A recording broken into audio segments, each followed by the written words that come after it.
So anyway, that's the goal for today, is to share information, but also have a chance to talk with each other and ask questions and build some community around this topic of climate change, which I know can be really overwhelming and really hard to process sometimes. So this is a chance for us to talk with each other and hopefully share some hopeful information and some helpful information to make it less overwhelming. So I think what we'll do now is just take an opportunity for the folks who are going to be speaking today to introduce themselves. And mostly we know each other, but we actually have a guest speaker today who I'm super excited to have join us, my friend Amy Pawelka, who does a lot of work on climate change in the state of Massachusetts. So I want to make sure that she has a chance to introduce herself and get to know the other people on the panel. And also, this might be a chance for folks to share a little bit about what they do related to climate change that others in the meeting may not know. So I'll go first and then ask the other people who are going to be speaking today to just maybe take a minute and just say a little bit about, what draws you to work around climate change, what interests you about it. Just take a minute or so to introduce yourself to the group.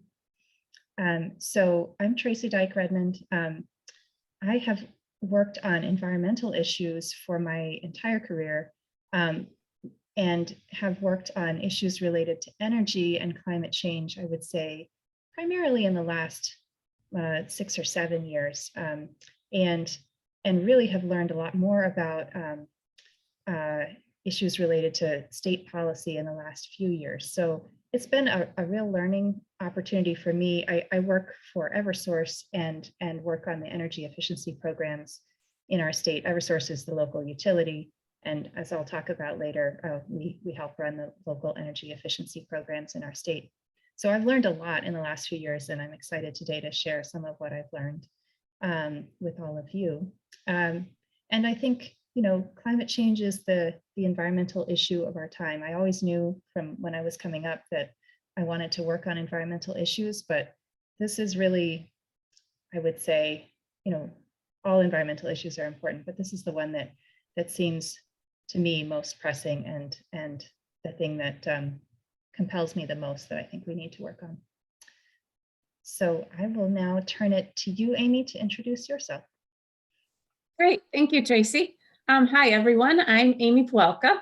I had the great pleasure of working with Tracy a number of years back at Eversource in the energy efficiency program.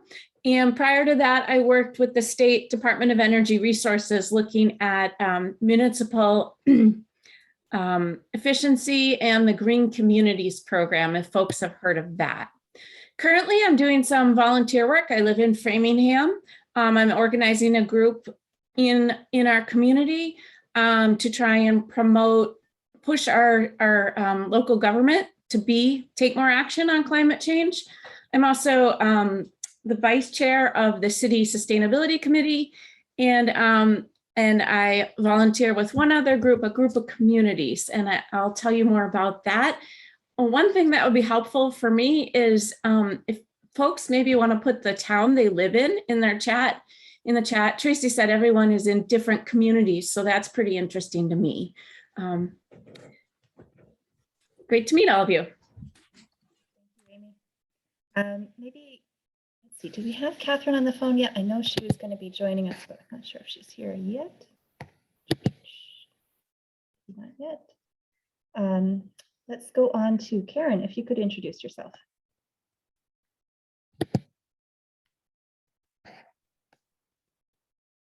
You're on mute, Karen.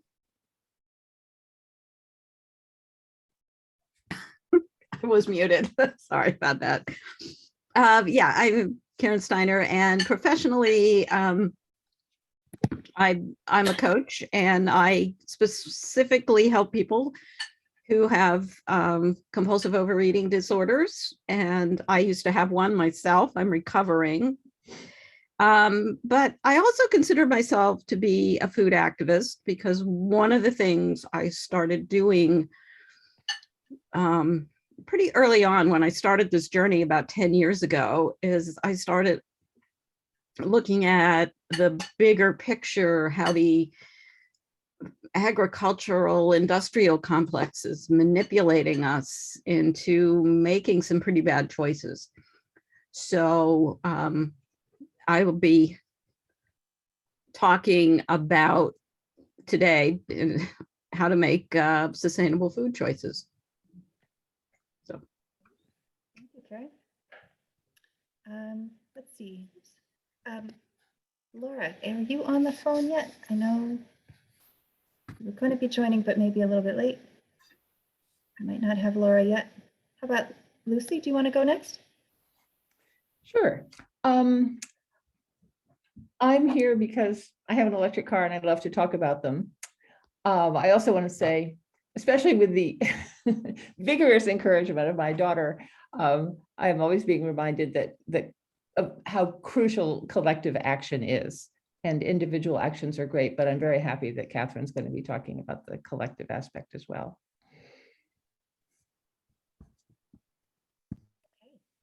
Well, I know that Laura and Catherine can introduce themselves later as well when they are able to join us. They were coming from other events this morning, from meeting and from a YATME event that was planned. So we'll let them introduce themselves later. But let's go ahead and get into our discussion. Let me pause and see if there's any questions or things folks really wanted to make sure we cover today before we jump in.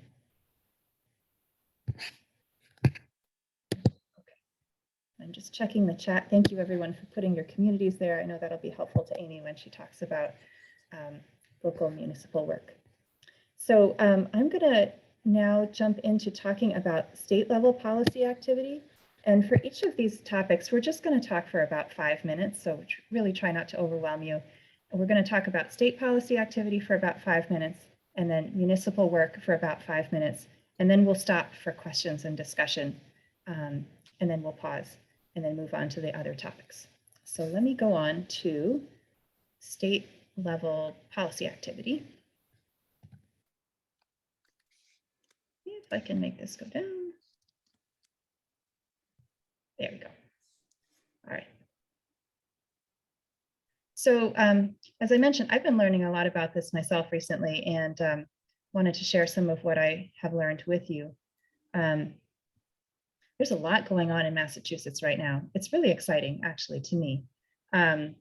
Just in the last few years, we've had the 2050 Decarbonization Roadmap, which is something, it's a plan, really, or roadmap, if you will, that lays out 8 different pathways for how we can get to what we call net zero emissions by 2050. And what that means, net zero refers to a state in which greenhouse gases going into the atmosphere are balanced out by removal of greenhouse gas emissions coming out of the atmosphere. So it doesn't mean zero emissions of greenhouse gases, but it means net zero. In other words, they're balanced. And net zero is the internationally agreed upon goal for mitigating global warming in the second half of the century. So reaching net zero by 2050 is what climate scientists have agreed to, that we really need to reach by 2050 in order to hold global warming to 1.5 degrees Celsius and mitigate the most damaging effects of climate change. So that's the goal that many people are organizing around. And so in Massachusetts, we have this roadmap about how we might get there. It's a very high level roadmap. But it is a map nevertheless, and it's been organizing for or sort of structuring for how we might put together policies to reach our goals. And then following from that, we have the Climate Act, which was put into place was signed last March by Governor Baker. And it commits Massachusetts to achieve those net zero emissions by 2050. And it authorizes the Executive Office of Environmental Affairs to establish emissions limits for various sectors of the Massachusetts economy. It also authorizes the Commonwealth to procure additional wind power. And it does many other things. But so we have the roadmap, then we have the Climate Act, which sort of starts to put that into place.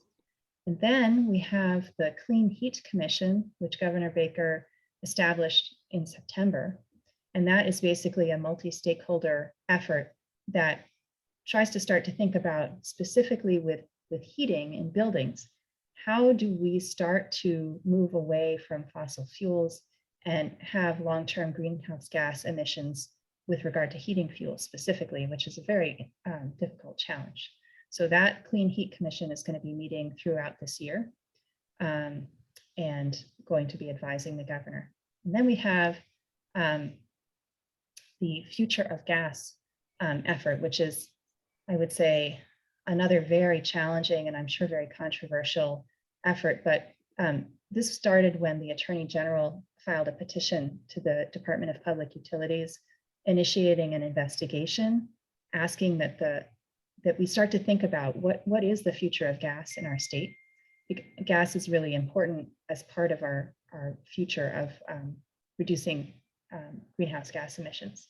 So the Department of Public Utilities opened an investigation, asked the state's gas utilities to conduct some studies, which they have done. They've released some draft reports. And so all of this is underway right now. There's a stakeholder process. This is going to be really hard and complicated and controversial. But I say this all to say, like, the hard work is underway right now to try to figure out, okay, we've got our goals. How do we reach them? This is really complicated.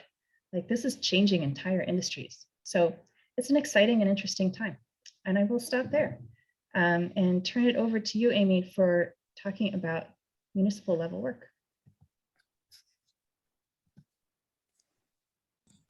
Okay, great. Thanks, Tracy. I agree with you. There's a lot of hard work going on right now. It's really exciting to be in Massachusetts. A lot of leadership at the state level, but also at municipal level. So as you'll get to, municipalities have a lot of choices for action, just like individuals, right? You can talk about state level action, you can talk about municipal policies, you can talk about promoting collective action, like and individual actions. So as I mentioned, I live in Framingham. I have a background in working with municipalities on energy efficiency, renewable energy, and I've worn different hats for that, and it's been kind of fun. So you can think about within a municipality, any which is a governmental community, there's two sets of changes that can happen. One is through the actual government structure, and the other is through groups of citizens, concerned citizens within their community. And if you just stop and think about municipal, the government aspect for a while, everybody put in the chat where you're from, which is great. And it's cool to see we have a lot of leading communities here, Newton, Cambridge, Arlington. You've done a lot, and some of the examples I have are from your communities. So just to mention a few things that are going on. If you want to talk about state level action, we have 4 municipalities right now petitioning the state legislature for home rule petition to be able to ban natural gas in new construction. Attorney General has held that Brookline tried to do that in their building code, their zoning code, and that was not found to be legal by the Attorney General. So these 4 municipalities are taking it to the next step and asking for home rule petition. That is definitely a combination of the citizens and the willingness of those municipal governments to take action. Lots of other communities have created various actions and policies. So I'm sure everyone knows of schools that have solar on them, or a landfill that has solar on it. Some are putting EV chargers at their schools. We have 280 green communities. So those are designated by the state to be eligible for grant funds that have adopted either a solar by right type of overlay zone, usually for industrial districts, or something similar in their zoning.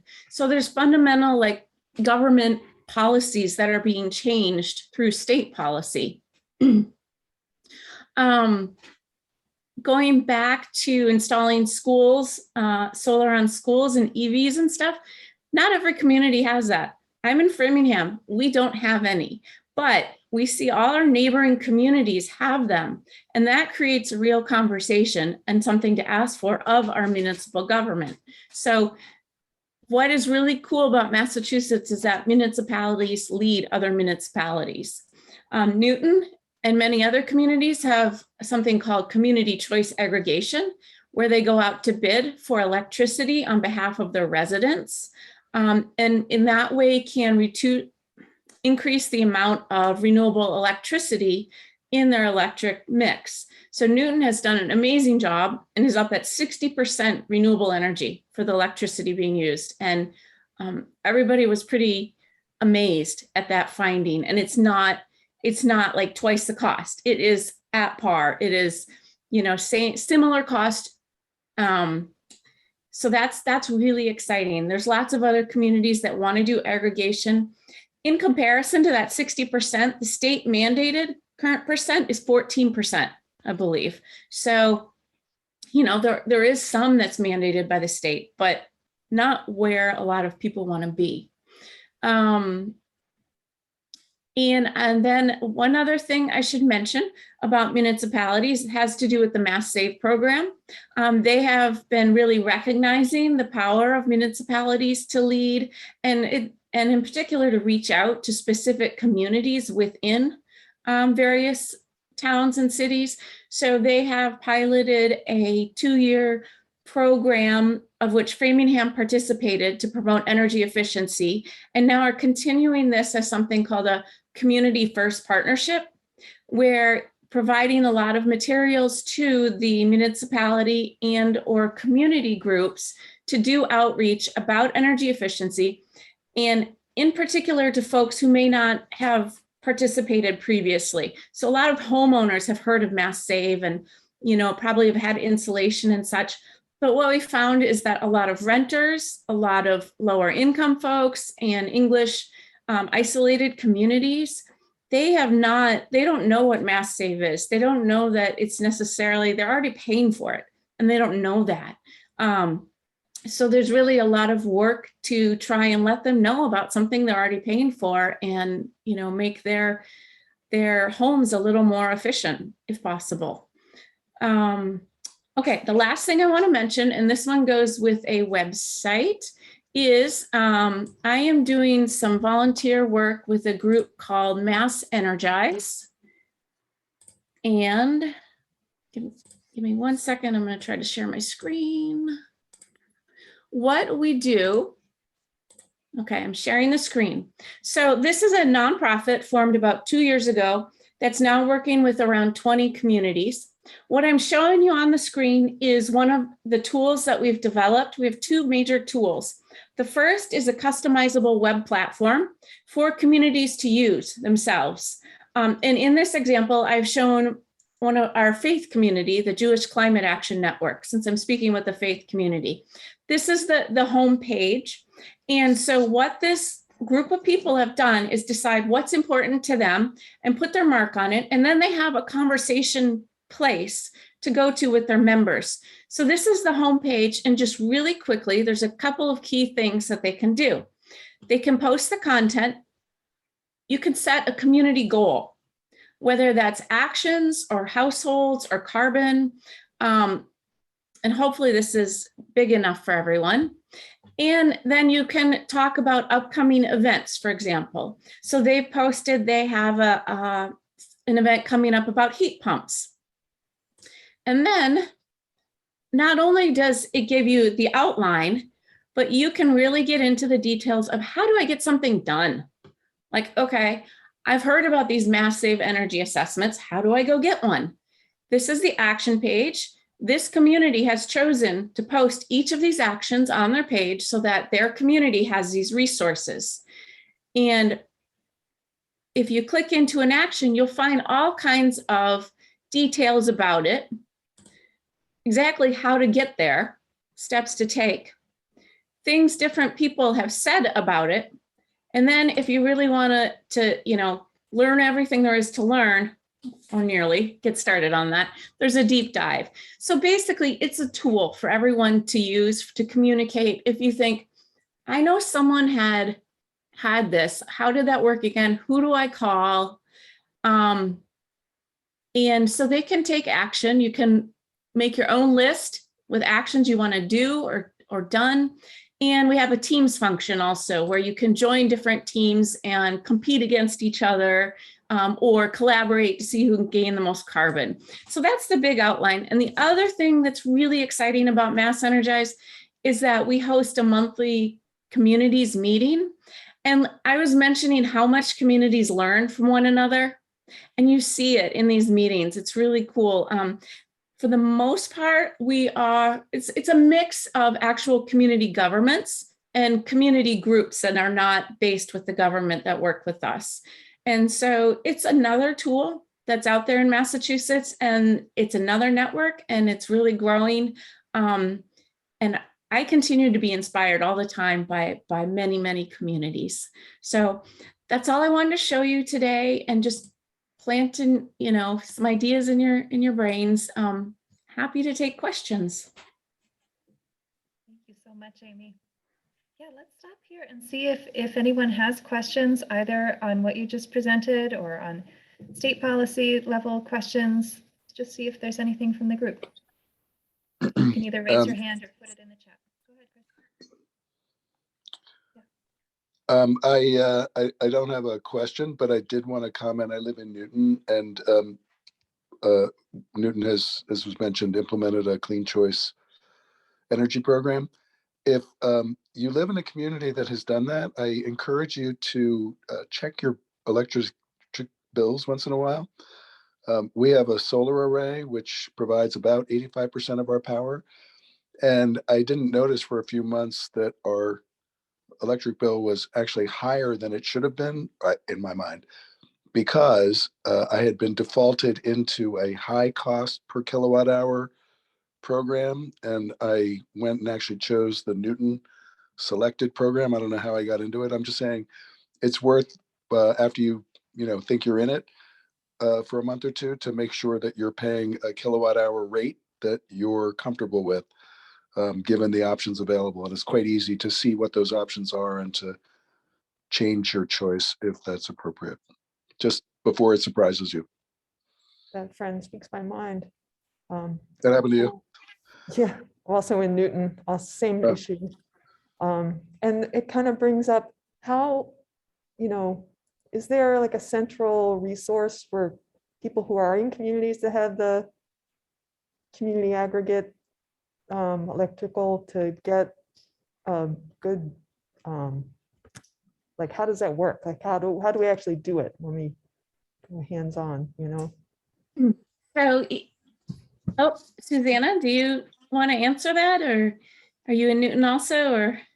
No, I'm in Cambridge. I think Cambridge does it. They have a place on the city website, and you can go through that to make sure. But one of the things that's happening with this is that there's a push to have the cities, when they do this community aggregate, to have people default into not the lower level, but default into the green level, so that you have to opt out.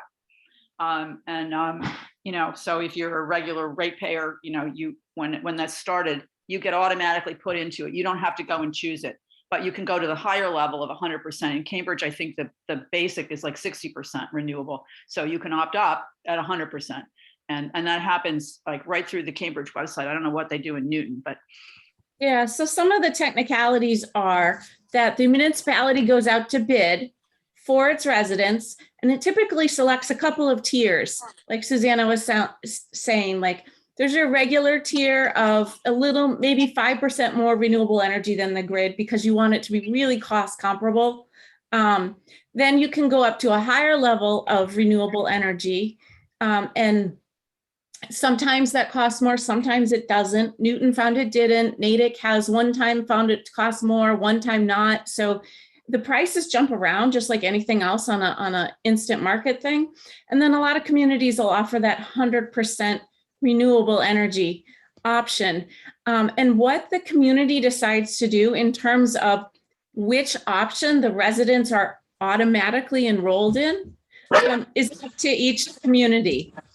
And so I think the best place to start is with your city website and such. I do know, I want to say that I believe it was Acton. I think someone's on here from Acton. Hello, had mentioned that you're doing community choice aggregation. Hey, sorry.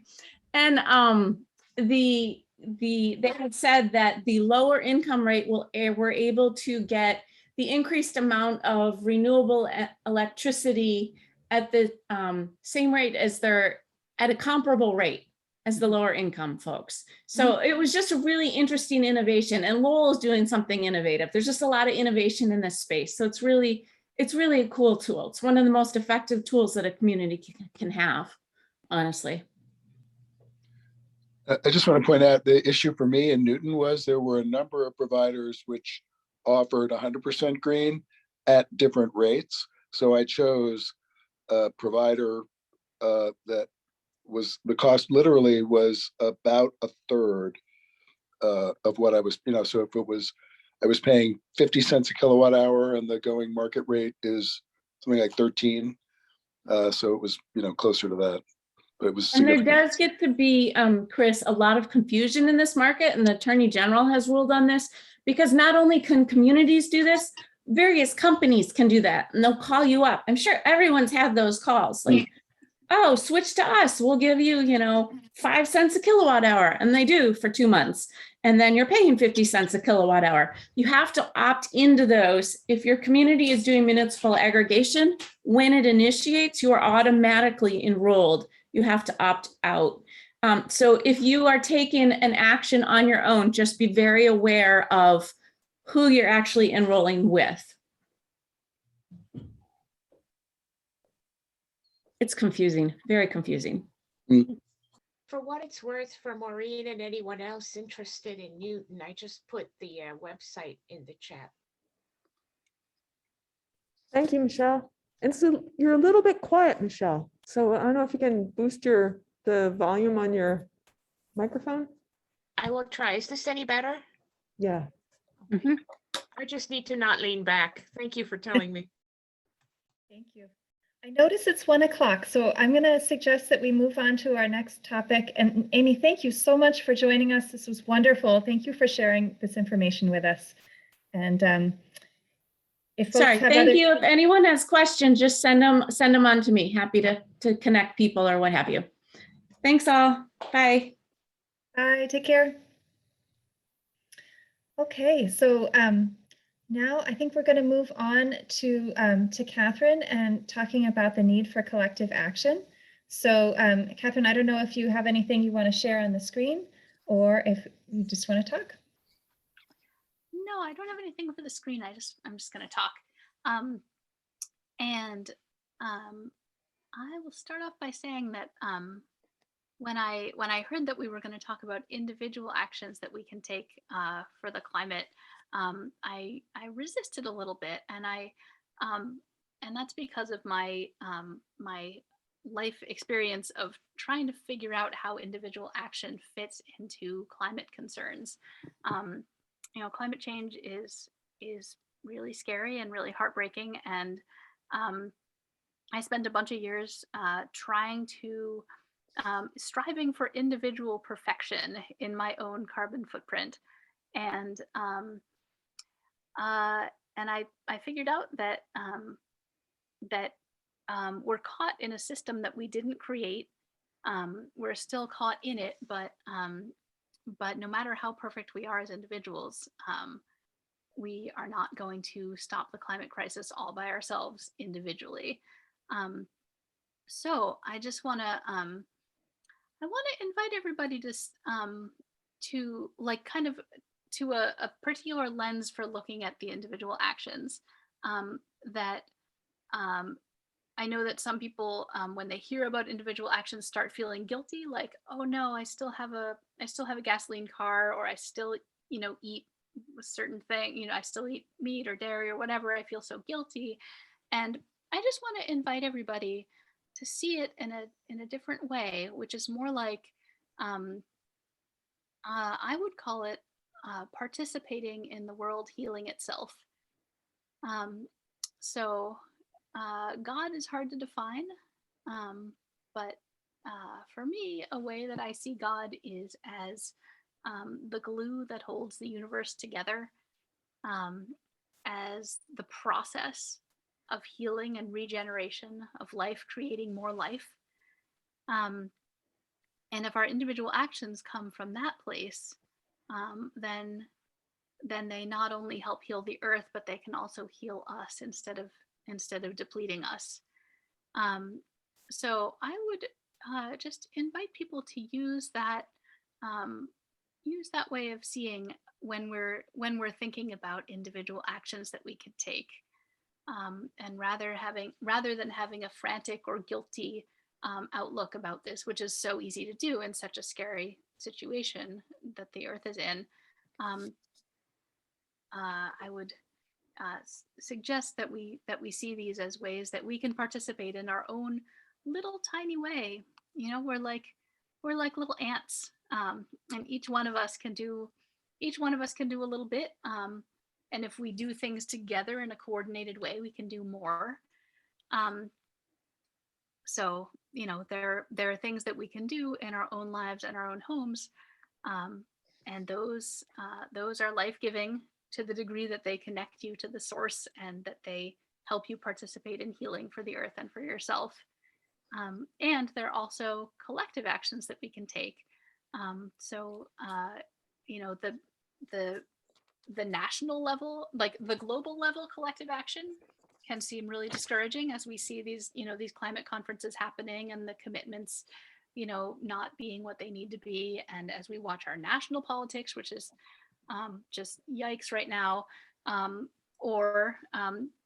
but at the state level, you know, in the state of Massachusetts, somebody once said, I think I heard it from Barack Obama, you know, the government is what we do together. So at the state level in Massachusetts, we have actually, you know, we got some pretty great legislation passed. And that was something that a lot of people worked together on.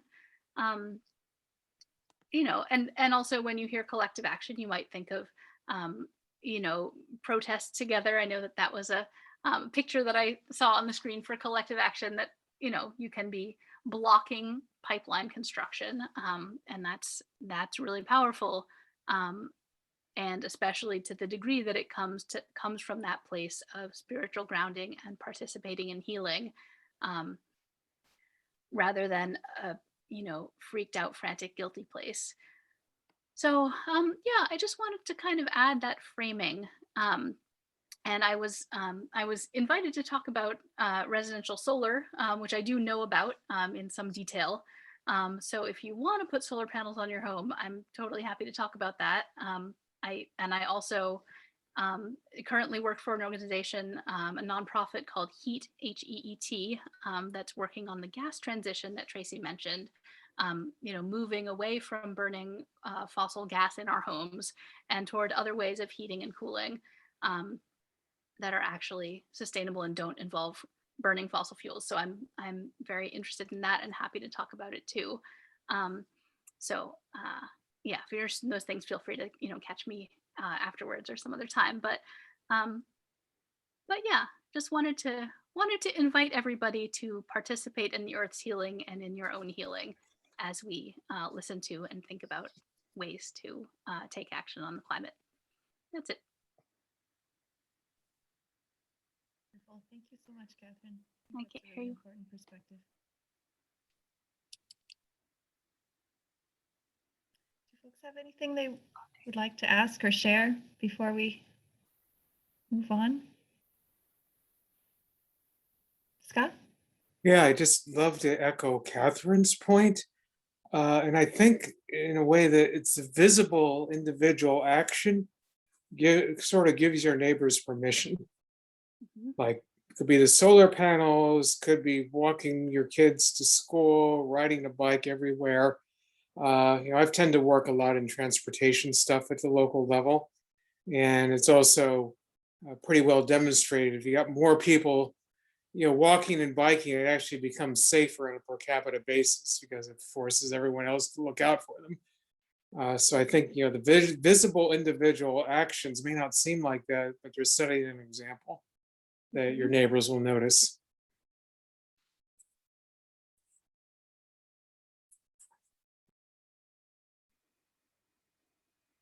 Yeah, that reminds me of that George Fox quotation about being patterns and examples. And he's not saying go out and be an example. He's saying once you have the inner transformation, you will naturally become an example. Yeah.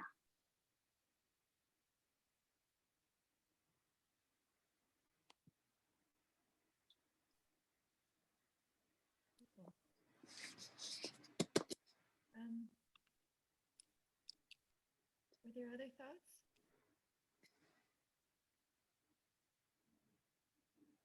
Could you say more, Catherine, about your journey? Yeah. I also want to say, it seems like Tracy is very, very quiet. So I keep turning my volume up to hear her, and then everybody else seems really loud. So if you can increase your input volume or something, it might help us hear a little better. Okay. Okay. I think Linda said something, but I didn't catch it.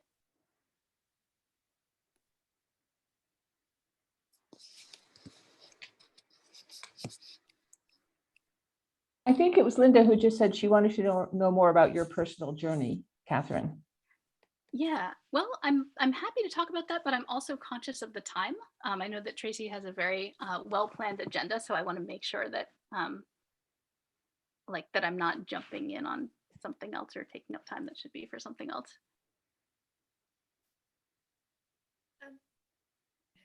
Can you hear me now at all? Yeah. Okay, good. Catherine, go ahead. I allowed plenty of time for discussion. So why don't you answer Linda's question, and then we can move on to the next thing. That's fine. Yeah. Well, I guess, as a kid, I went to Cambridge Friends School. I wasn't a Quaker yet at the time, but I just happened to go to school there. That's how I became a Quaker. And so I learned about, the harm that human beings were doing to the earth. And I felt really heartbroken about it, and wanted to do something. And so at the time in the 1980s and, early 90s, the narrative was we have to, stop polluting, we have to stop littering, we have to stop wasting, and you should go and tell the adults to turn off the lights when they're not using them and turn off the water when they're not using it, and I tried that, and I felt like it wasn't really addressing the fear and heartbreak that I was feeling. So I went to college and studied environmental science, and learned more about climate change, and learned that my fear and heartbreak were totally justified, and but also felt kind of alone with it, which is weird, because I was surrounded by people, in the environmental science department. I lived in the environmental house, but I still felt really alone with it, and I didn't quite get that there were so many different ways to take action. I was still in that mindset that I'd had as a kid, which was this is about us as individuals. There's that book, 50 Simple Things You Can Do to Save the Earth, that I later heard, I don't want to repeat this, I should find a source to verify this, but I later heard it was funded by fossil fuel companies and McDonald's and, companies like that want us to focus on our own behavior instead of on changing the rules, changing the systems that we're all caught in, changing the behavior of big, powerful corporations and governments and rich individuals who are really causing most of the problem. But anyway, I spent my time in college basically banging my head against a wall, being really mean to myself if I ever went somewhere, in a car, or God forbid, an airplane, or if I ate something that was, came from an animal, I was a vegan, but my weight was dropping really rapidly. And, if I ever gave in and had ice cream or cheese or something, I felt like I was single-handedly, destroying the earth for myself and future generations and causing violence to farm animals. And it was a horrible way to live. And I actually needed mental health help to get out of that place. And I think a lot of us do. And I think it's a reasonable response to the terrifying, devastating situation that we're in. That, it's hard to handle and we can't do it ourselves. And so, and I had to take a break for a while. I was burned out. I came to, I worked at Beacon Hill Friends House. I was, volunteering at the Catholic Worker House. I was trying to do anything that felt like it could actually, have an effect on, on, alleviating some suffering. So, yeah, and I was able to finally get back into environmental work when I found some other young adult Quakers who were forming a little group. So it was Jay O'Hara and Emily Newman, and a collection of young adults who were feeling similarly to how I was, and that was what got me unstuck, was coming to it from a spiritual place and a together place instead of an alone place. So yeah, that's kind of my my journey, and I have various other stories about jobs I've had or actions I've participated in, but that's the kind of big idea. Thank you, Catherine. Thank you so much for sharing that personal journey. I think it means a lot to us to hear what you've been through, and clearly your passion and your care is really inspiring. But also, the place you've come to, I think, is really helpful to hear about.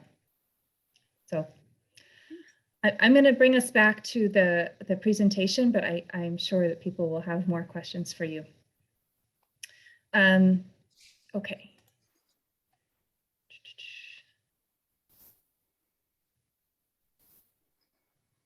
Do folks see my screen again? Okay.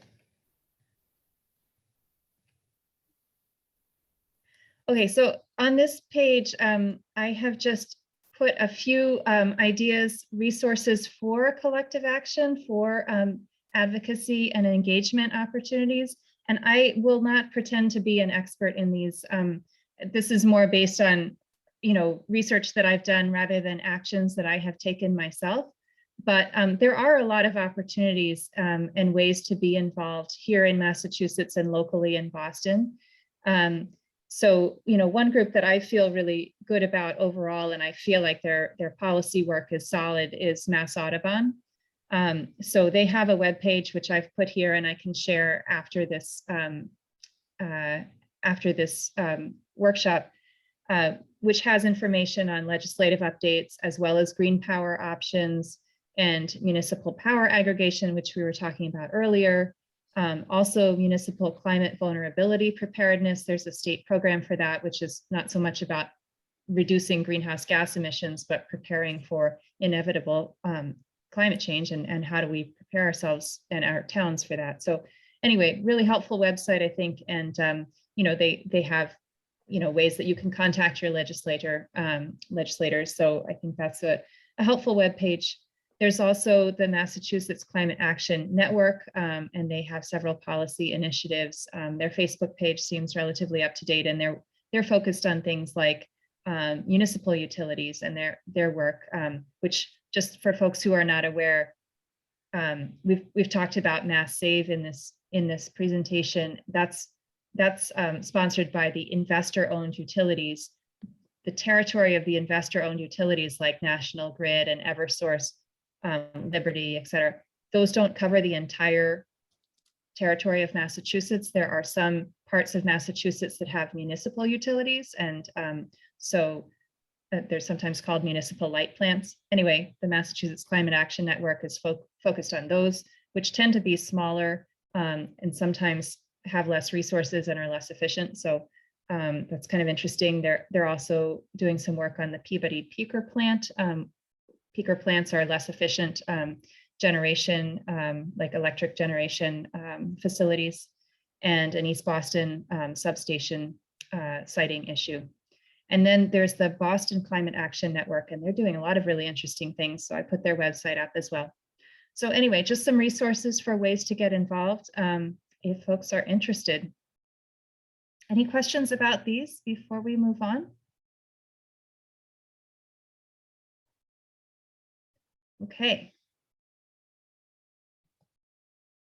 Well, we will move now to making sustainable food choices. And I think, Karen, I'll turn it over to you.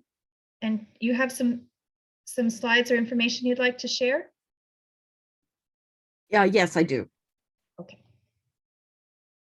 So I think the way I'd like to start this is to first of all talk about a little bit about how I got to where I am, and that is when I was in my 20s, late 20s, I made a decision that food was my drug of choice, and I was just seriously addicted, particularly to high fat, high salt junk food and cheese. And when I started this journey, when I started looking at not just my own individual choices, but how the food industry was manipulating the flavors and the availability of food and the of our food choices. And I looked at the bigger picture and I got mad. And that's part of the reason I'm doing the work that I'm doing. It's really fueled by that anger to see how I was caught in the system and being manipulated by it. So what I'm doing right now is giving you a very, very distilled version of a bigger talk that I give. And if anybody's interested, I'd be willing to, I gave it for the meeting several years ago, and I'd be willing to do it again at some time on food industry. And I'm saying this because I don't want to make anybody, I'm not doing this to do anything other than raise awareness, not to make anybody feel guilty about their food choices. So that being said, let's see, I want to share my screen. Oops. Yeah.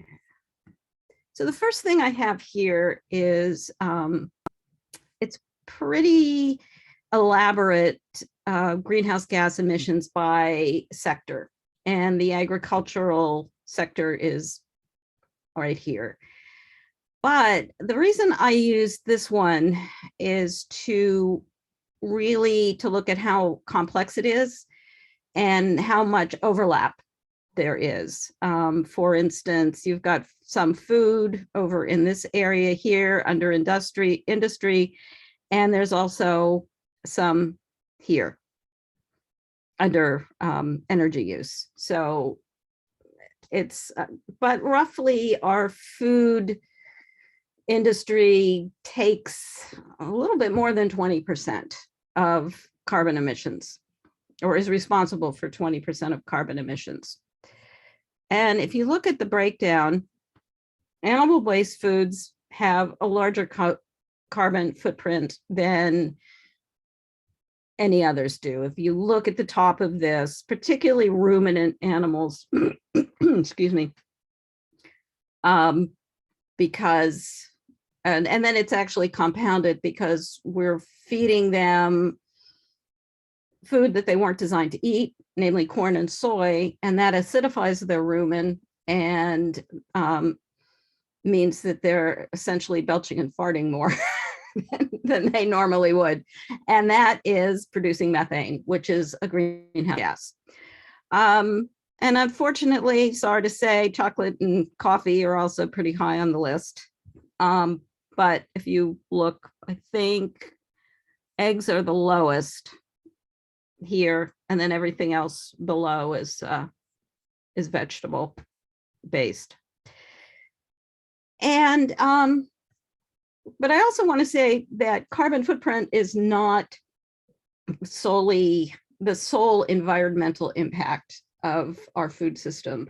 That animal agriculture has a huge, especially as we're doing it today, has a huge environmental, a huge infrastructure, industrial infrastructure that's needed to keep it going, because they're fed genetically modified corn and soy, and that is mining our soils, and it's very intensive input, and There's also a huge pharmaceutical input because animals are kept in tightly confined spaces.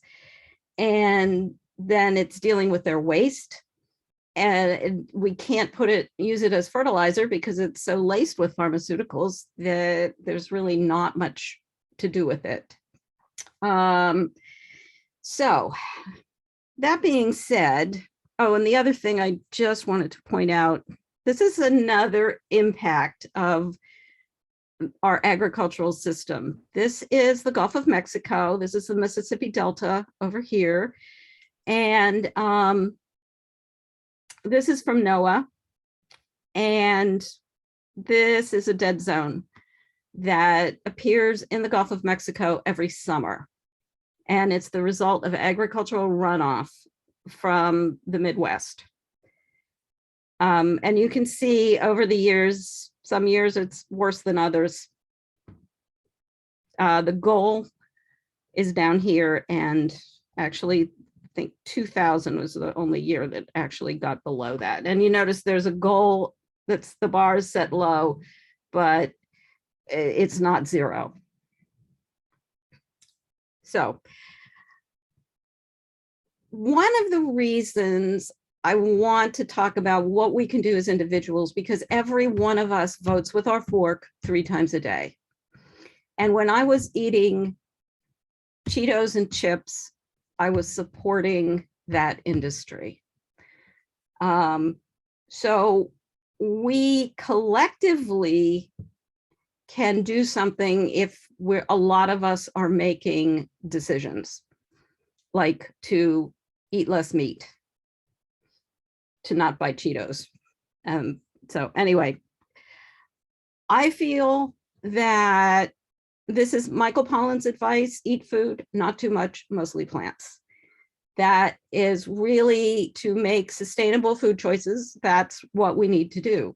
However, it's a little more complicated than that. This is, 7 words, but they're really loaded. And I just want to unpack that a little bit. So how do I know what, well, when I say eat food, it's eat real food. And the question to ask yourself, and I mean, I'm not talking about, going to the produce department and, you're just buying lettuce and that's what it is. But when it comes to packaged food, and there's just no way we can avoid it. I mean, even I eat packaged food. So the first question is look at the ingredients and say, can I make this in my kitchen? And one of the things when I started this journey and I looked at the cereal that I was buying, it was organic, ancient grains, sustainably packaged. But when I asked myself the question, can I make it as cereal flakes? Can I make it in my own kitchen? And the answer was no. There is no way I could make those cereal flakes in my kitchen. So it's a processed food. The second thing is look at the list. Can I pronounce all the ingredients? How many times have you been cooking at the stove and tasted your food and said, needs more guar gum?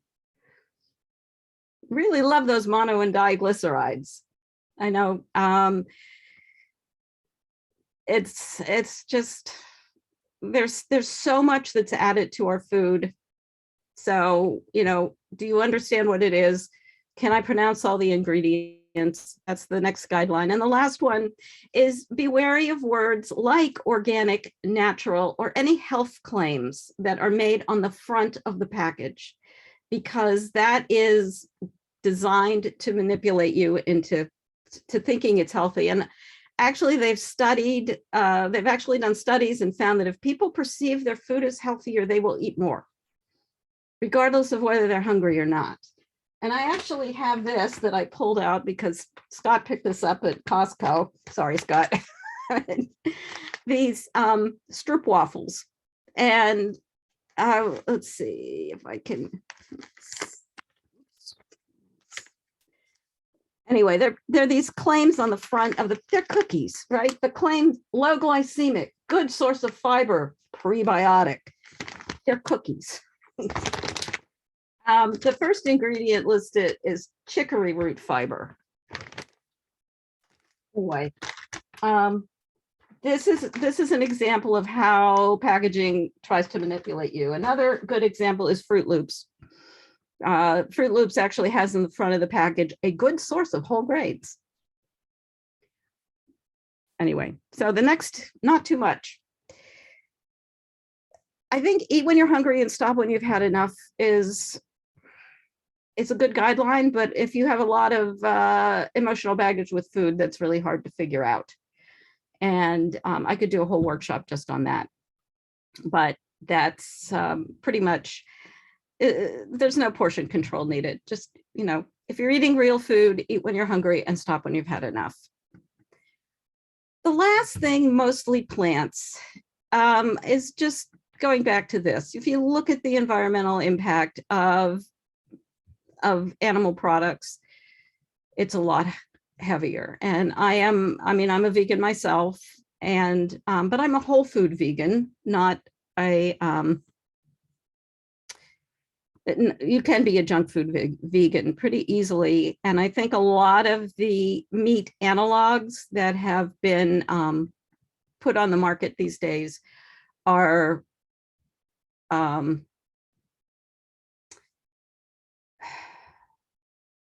well, they're an attempt by the food industry to capitalize on the push toward plant-based eating and also to keep the party going.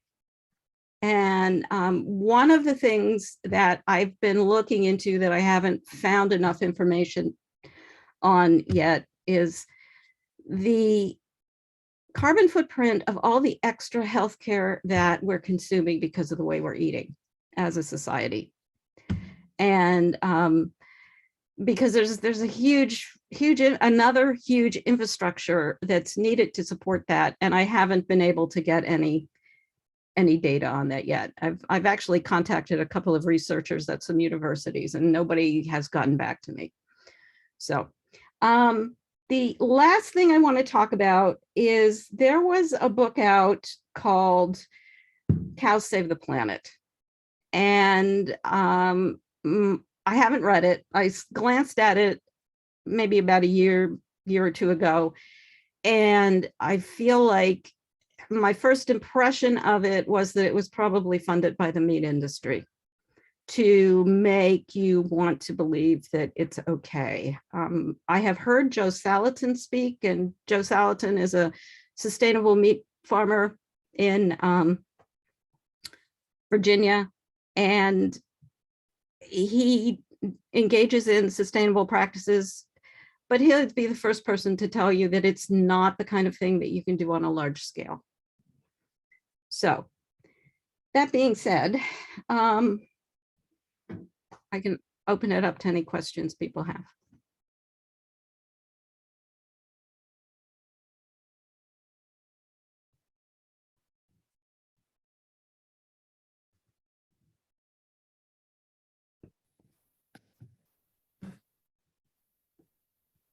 Yeah. You see any, I mean, with like the Impossible Burger, it makes it easier to be able to go out to dinner with my family, for example. Do you see any more, you know, adherence or people switching over to veganism or vegetarianism with the advent of these new choices? My feeling on that is they aren't a long-term solution. I think it's, if it helps people make a transition, that's a good thing. But they're, it's an industrial infrastructure that's needed to manufacture these things. It's not, you know, it's a laboratory essentially that makes it, and it's really not healthy. It's slightly better than meat in terms of carbon footprint and health benefit, but not that much. So I don't know that this actually answers your question, but I think if it helps people make the transition, then it's a good thing. But it's not something that you can rely on, or I think anybody should be relying on a regular basis.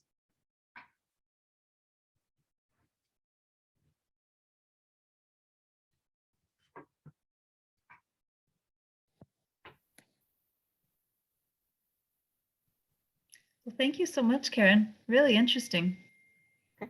Thank I'm you. glad to see that chart. I have seen similar charts with the, the carbon emissions from different foods, but I hadn't seen that one. Cheese is up there. I like cheese, but maybe I can eat a little less. So thank you. Okay, well, I think let's move on to sustainable transportation. And we have two people to speak to us on that. And so maybe Laura, if you want to go first and then followed by Lucy, I think we'd like to hear two perspectives on car-free and electric vehicles. So go ahead. I think I can be brief. Actually, I was first surprised when Tracy asked me to do something. I was like, what? Oh, I'm not that environmental. What would I have to say? And then she mentioned something about car and I was like, oh yeah, that's right. I don't have a car. And I know there's some of you here, I'm probably preaching to the choir, but it's been an interesting journey. It's been 4 years now that I gave up my car. I moved to the North End and I did it really out of like, I can't deal with the parking. I'm going with no car. And little did I know that it is also one of the way up there on your charts. If you go carless, it's considered a really key individual action you can take to bring down your carbon footprint. So that was good to hear. And of course, there's the negatives and the positives I've come across having lived the car-free life. Takes more effort and time to get things done. You can't just jump in your car. It's made me realize how much our lives around cities and especially suburbs is built around a car infrastructure.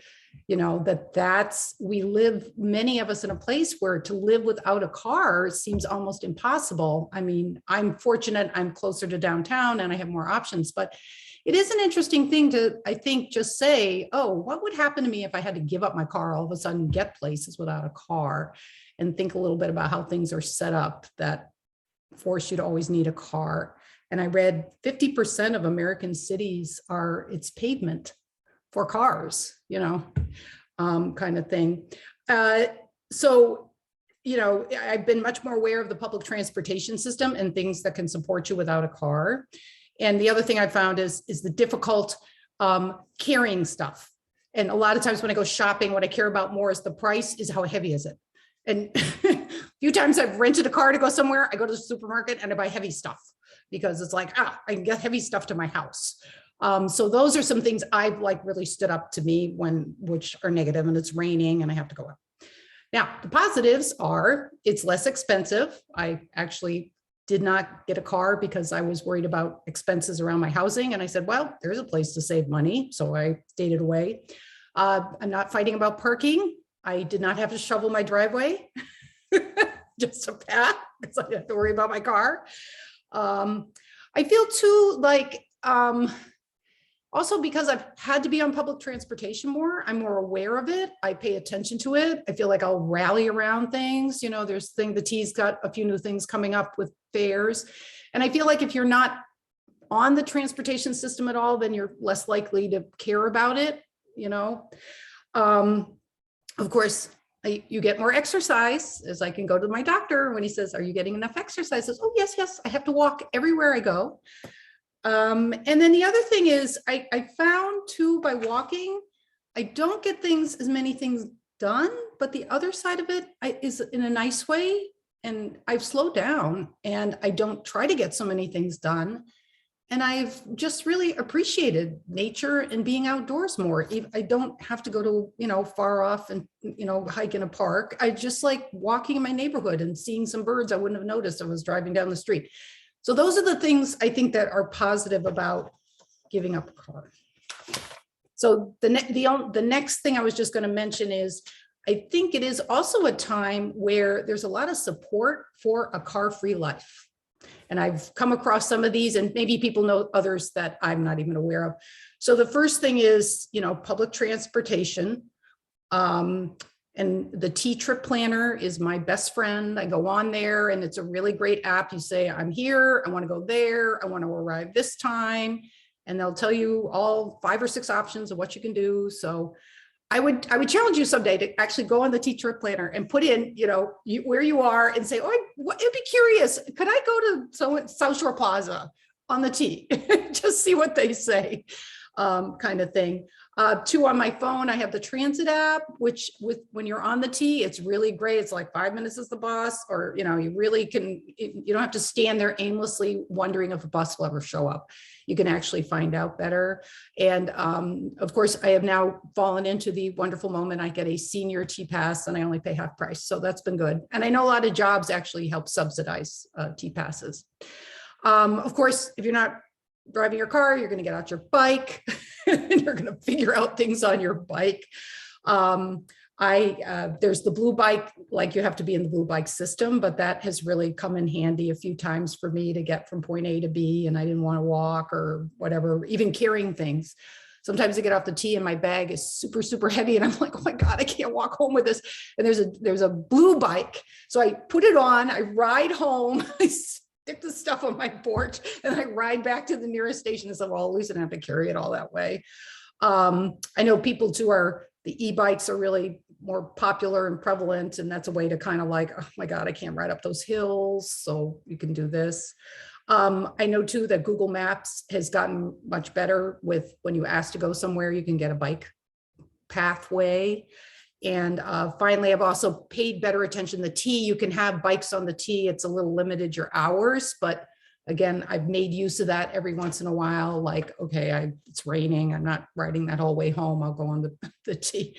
But you do have that option on the commuter train and the T. Certain times you can go around. And then I've also found is if I want to go somewhere and I'm not sure about it, like Sunday morning before meeting, you go out, you just ride, and it's very, very calm Sunday morning. So you can kind of explore and get more comfortable with the route and not be out there in the middle of the busiest time of the day and freaking out and like, oh my God, which way do I go with the bike? So I have spent time, if I'm looking at a new commute, I'll explore it a little ahead of time on a Sunday.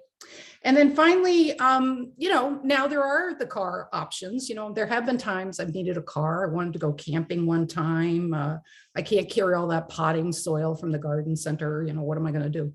So, on the money I've saved, I have rented cars. And it's kind of cool. I get to drive different cars, and I know now there's some companies doing electric car rentals.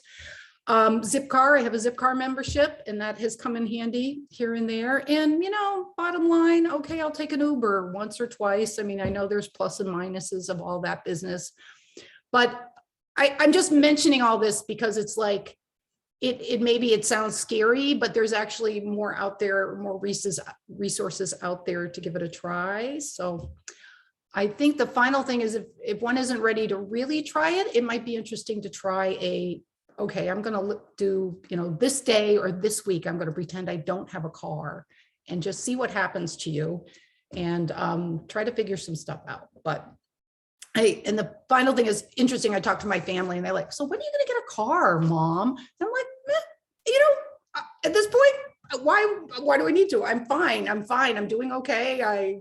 Cars are super expensive right now. I'm like, I'm going to keep living my little car-free life here until something comes along to say no. But it's been a fun experiment, and I have felt a lot of positives that have come from it. And I'm happy that it comes up there high on the list of low carbon footprint activities. So that's it. That's all I wanted to share about life without a car. Thank you so much. And I know we have some other car-free folks on the line too. Probably half of you here, all of you. Yeah. So. Anything folks want to add, Susanna? Good job, everybody. So I love hearing another car-free person, Laura. Congratulations. I've been car-free since 2015. Mm-hmm. And it's made me really much more intentional, like you, about everything. But the other piece that I think I've learned is that I don't hesitate to ask now. Like, for example, Karen and Scott live just north of me. And so I get rides with them often, you know, for going into a meeting. Like I rode in with Scott today. When I had a car, I used to, you know, I carpooled, or I drove people to permanent board and kids to retreats and things like that. I did my share of picking people up at Alewife and off we went, you know? And so I feel like I put that into like the can I have a ride account? And now I don't hesitate to ask. And I have, you know, and so I think the thing about being not afraid to ask is a real lesson, because we're so conditioned to be so independent and rather than interdependent. And when you ask, it gives somebody the chance to perhaps say yes. No pressure, but you know, there's that reciprocity. And so that's been a big lesson for me in, you know, being car free, is that asking. And like, for example, when Ryan and Jen went away in December, I asked them if I could use their car, because I knew that that was the time when we were going to be cleaning out my mother's apartment. My sister was going to be here, and we were going to be doing endless drop-offs of giving away stuff. And I asked, and they said yes. So, you know, that act of asking, and like, you know, you get in that mindset. And so it's just another piece of the journey, I think, of becoming more interdependent. Wonderful. What a good point. Lucy, do you want to go ahead and share your perspective on electric vehicles? Certainly. So I want to say, if you're not walking or biking or using public transit, then please consider an electric vehicle instead of a gas-powered car. Bob and I got a Chevy Bolt 3 years ago, and it's really been great. Not perfect, but great. I can drive, and I know I'm not contributing to climate change, especially because we charge at home and we switched our home electricity to 100% renewables. So there's virtually no emissions. I do want to mention two issues of inequality in terms of electric cars. First, of course, there's a high upfront cost, although that is going down, and they are cheaper in the long run than a gas-powered car. And used EVs are now coming on the market. And the second thing is, it's a whole lot easier if you have a house where you can install your own charger. So that said, EVs are so important because more than a quarter of emissions, greenhouse gas emissions, do come from transportation. So in the vein of collective action, I don't know what the outlook is for the Build Back Better Act now, which includes over $500 billion for climate work and a lot of money to increase EV use, bigger rebates and charging options and so on. FCNL says it's the negotiations are, anyway, stalled but not dead. So if there's anything you can do to support the Build Back Better Act, please do. So specifically, there's two types of EVs. There's battery powered EVs, which our Bolt is, and I know Maureen has one too, right? And they get a range of, these days, 250 to 300 miles in the summer, probably under 200 in the winter when the batteries do not work as well. But the ranges are going up over time. Then there's plug-in hybrids. It's a hybrid that gets part of its range from electricity, but with a plug-in hybrid, the range you get from electricity is far smaller than with a fully battery-powered car. And then the hybrids, of course, are simply better versions of gasoline-powered cars. So why would you want an EV if you're not doing all these other things? Of course, the climate reasons. And then, again, if you can charge your car at home and you've got 100% renewable energy, that cuts the emissions down even further. There's virtually no maintenance. It's wonderful. They say, well, you need a new air filter. And Bob said, at the car place, oh, well, I guess we need to have the air filter changed. I said, nah, don't worry about it. So it's really minimal. It's great. It saves us a lot of time and frustration. And then with the cost savings over the long run, because the electricity is cheaper than gas, and because you have lower maintenance costs, those outweigh the higher cost of a new EV. There's state rebates, there's federal rebates for, at this point, lots of kinds, most makes of EVs. And then there's a great program called Drive Green, where you can get some discounts through dealers. The downside, aside from the costs, even if you can install an at-home charger, that can cost about $1,200.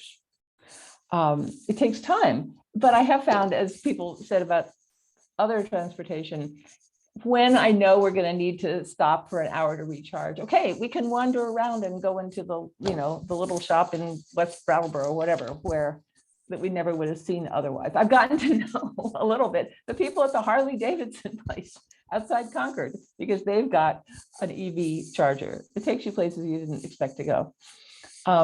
We use apps to find the chargers that will work for our car. There are environmental impacts and some human rights impacts on the mining of the minerals that go into the batteries. People are doing better with recycling batteries, but as usage go up, there's going to be more demand for those minerals, even though they're using less of them. And finally, it's a new industry, and they are still working out the bugs. There was a recall on our Chevy Bolt, and they even stopped making them for a while. So it's been a pain in the neck, but tomorrow we're getting a whole new, more efficient battery free, and we hope that will be the end of the recall. I'm going to post in the chat 4 resources, yes, that could be useful. And the first one comes from Drive Green and the Green Energy Consumers Alliance. They've got a ton of information on electric cars. So that's the deal. I would be happy to talk more with anyone anytime, and I'm sure Bob would too. Thanks. Well, thank you, Lizzie. Great. Anyone have questions? Gracie, it's a little hard to hear you though. Oh, okay, sorry. You're asking for questions, right? Yep. Susanna, you had something? This isn't a question, but I think I read this really interesting article last summer, and Lucy and I talked about it, about how electric cars could help revitalize small town America. Because, it's like you get on the interstate and, there's all those little signs that say, gas and hotel and food and all those things.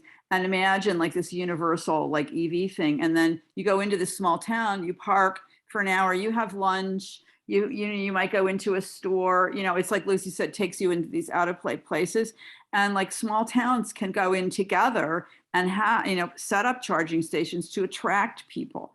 And I just sort of thought that was really cool, extra benefit of how it could revitalize, communities where the interstate went past them. And here's a chance for them to sort of get that traffic back a little.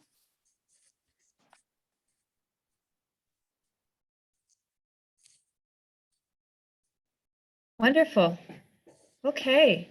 Well, I know we're almost out of time, and I do want to take a few minutes to talk about energy efficiency before we go, and give you a few things to be hopeful about. I hope you'll find them hopeful. So I'm going to share my screen again. Let's see if I can make this go.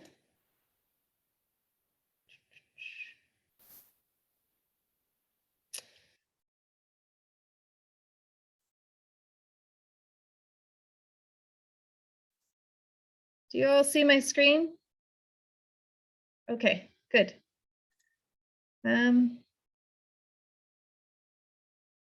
So I wanted to talk about energy efficiency because I have spent the last 6 or so years working on this, and I'm about to change jobs. So this is my last hurrah in talking about energy efficiency. I'm going to go work on solar now for a while. So energy efficiency is like the bread and butter of, I see it that way, of reducing greenhouse gas emissions. It's like the first thing you do. You cut your energy use, and then you try to make it cleaner, what you still need to use. So nationwide, energy efficiency can cut greenhouse gas emissions about half of our greenhouse gas emissions and get us halfway to our climate goals by 2050. So it's really important. And Massachusetts is really a leader. We have been the leading state for about the past 9 years nationwide in energy efficiency with our Mass Save program. So if you haven't yet participated in Mass Save, I would really encourage you to do that. As Amy was saying earlier, Mass Save is something that we all pay for with our energy bills. There's a surcharge on our energy bills, and that money is pooled and goes to fund the Mass Save programs. So, so this is something that we can all take advantage of. The programs are run by the gas and electric utilities, unless you happen to be in a town with a municipal light program. But otherwise, you are eligible to participate through Mass Save. And there's all kinds of rebates and incentives and things that you can benefit from. You can go to the masssave.com website, which is at the bottom of this page, to see exactly what you're eligible for. But I wanted to highlight 3 specific things that you can take advantage of.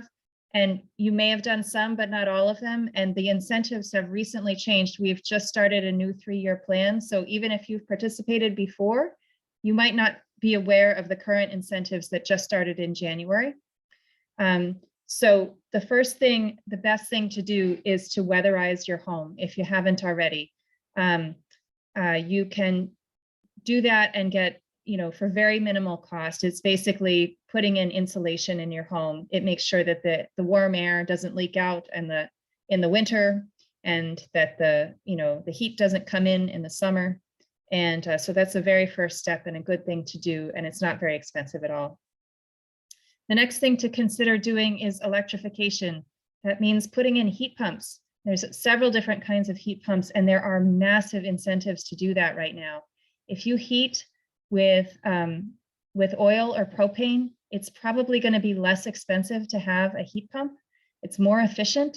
It gets us away from fossil fuels, and there's massive incentives to do it. There's also other kinds of heat pumps like ground source heat pumps and other options. So it's really worth checking into. It's complicated. There's lots of different things to consider, but heat pumps basically are a technology that allow you to heat and cool, and it's a very efficient technology. Oh, Joan, did you have something? Oh.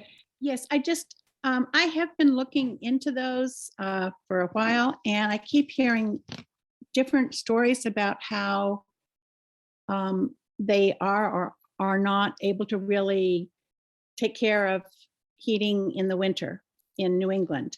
And I would assume that's changing and everything, but if you could just say 1 or 2 things about that, I would just really appreciate it, because I've been looking at it. Yeah, sure. I think what's happening is we're in a time of transition, and heat pumps historically did not have a good reputation. They've historically been used in the South, where the winters weren't as cold, and contractors here have a bad impression of heat pumps. And you may have heard from contractors like, oh, you don't really want a heat pump. That's not really going to keep your house warm. Mm-hmm. So, but there are cold climate heat pumps that are really designed to keep houses warm in New England. They're doing just fine in Maine. They're doing fine in Canada. They really can keep houses warm here. There's a special kind of heat pump that can do that, but we have a lot of work to do to train and educate the contractors. And so we're in the middle right now. Mass Save is in the middle of trying to ramp up that educational campaign.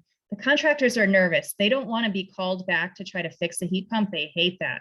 So sometimes they're discouraging customers. And so it's this process of educating them. So yes, there really are heat pumps that can do the trick. And I'm sure Catherine can tell you all about this too from her work with heat.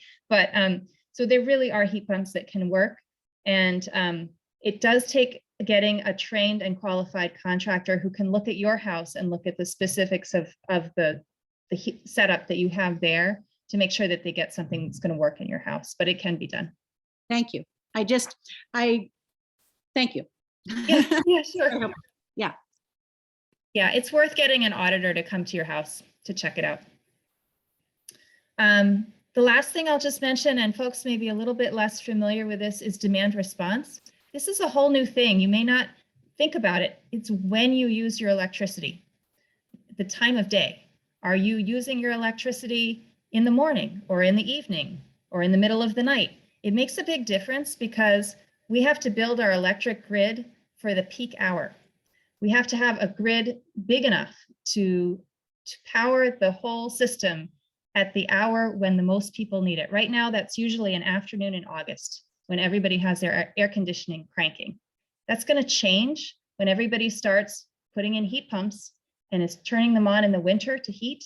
We're going to need an electric system that can, have a peak hour in the winter. So anyway, this whole system is changing. And we need a system that can be responsive and where we can move around the time of when we use electricity so that we can smooth out the load and not have big peaks. It will make our system more flexible and will mean that we don't need to build out as much infrastructure. So there are programs that are allowing us to basically manage our electricity use when we're using the electricity more, and we'll pay you to allow some adjustment of when you use your electricity. Those are called demand response programs. They're run through NassSave. The brand name is Connected Solutions. You can go in and get incentives for thermostats that adjust when your heating is used, or batteries if you have batteries in your home. So anyway, there's more information on NassSave, and I will stop talking now. I realize I've probably gone on a long time, but there's all kinds of information there, and I encourage you to check it out. Any questions? Okay. We're almost at 1, so I want to close with a few reasons for hope, because I know that climate change is really a daunting and challenging and sometimes very sad topic, but I actually feel really hopeful. And the first reason that I feel hopeful is because I feel like there's so much awareness right now, and it's actually all of the terrible, terrifying press, to me, is good news, because it means that people are paying attention in a way that they were not paying attention. When I came up, in the 1990s and my first jobs, like climate change was something that was like on the fringes. It was sort of something that only people were talking about at environmental organizations. It was not in the mainstream media. It was not front and center in political dialogue, and it is now. And that's really good. And the fact that people are scared is good. We should be scared. We should be paying attention. And so I actually think that's very promising. The fact that this feels very real and immediate now means that people are going to do something now, which we have to do. So I feel that that's hopeful. And that political leaders, corporate leaders, community leaders are feeling like we have to take action now. I also feel like that's very hopeful. Technology is advancing really rapidly. I don't think that there's any question that we have technology at hand to do this work. We have the technology. It's a matter more of political will than anything else. But we're really seeing, in terms of electric vehicles and renewable energy, that we are very close to a tipping point. We're seeing, the penetration of electric vehicles really is pretty small. 3 to 5% on a global scale of vehicles right now are electric, but that is about to go up exponentially. Like it's really rapidly rising. And same for renewable energy. We're going to see a massive influx of wind and solar. It's getting cheaper. It's going to be cheaper to have wind and solar in the next 20 years than fossil fuels. That's going to change the entire dynamics of how power is made. So we're really at a changing point, and that's very exciting, I think. Markets are changing too. I've really seen in my work in the last few years that markets are starting to price in the social cost of carbon. There's policy discussions happening about that. There is a lot of money being made right now in green energy. That's good and bad. I won't say it's all good, but I was just at a conference this past week that was swarming with people who are making a lot of money in green energy. That has a good side.